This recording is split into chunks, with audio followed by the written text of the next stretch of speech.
In the kingdom of Eldoria, Sir Wynbr, a knight renowned for his bravery, stood at the edge of the realm, gazing up at the jagged peaks of the dragon's spine.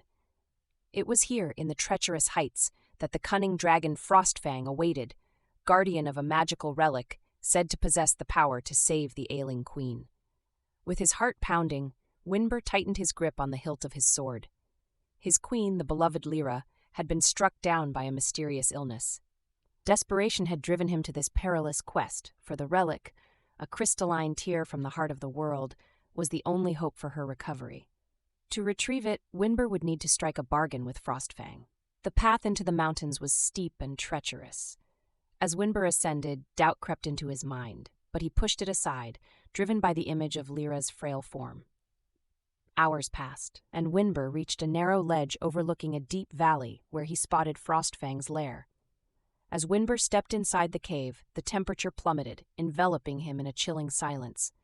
He called out, seeking an audience with the dragon, who soon emerged, a magnificent creature with scales that shimmered like frost.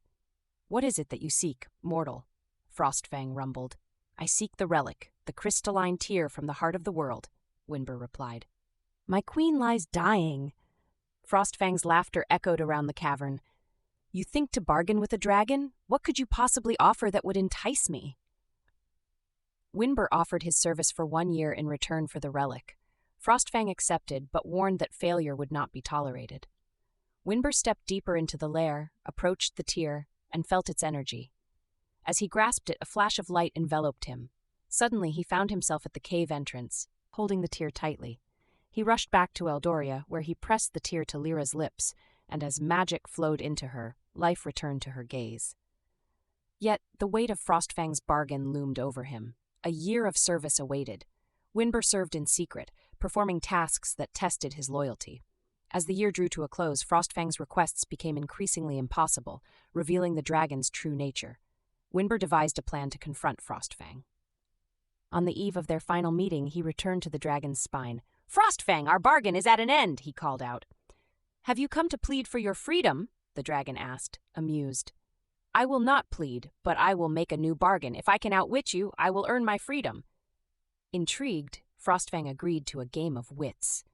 The dragon conjured a chessboard, and the game began. Wynbr poured all his knowledge into each move, weaving strategies that turned the tide in his favor. Despite FrostFang's initial amusement, frustration grew as Wynbr pushed him closer to defeat. Finally, Wynbr captured FrostFang's queen piece. "I win," he declared. FrostFang, though furious, acknowledged Wynbr's victory. "Your freedom is granted." As Wynbr turned to leave, he paused. "And what of the bond we forged? I will remember you, FrostFang, not as an enemy, but as a lesson learned." With a deep laugh, the dragon nodded. "A lesson indeed. Go now and remember, even the coldest hearts can be thawed by wit." As Wynbr returned to Eldoria, he felt the weight of the world lift from his shoulders. He had outwitted a dragon and secured his freedom, and the journey had taught him much about loyalty and choice. Standing before Lyra, her smile lighting up the room, Wynbr knew that every whisper of fate had led him to this moment. A knight, a queen, and a bond that would endure long after the frost had melted away.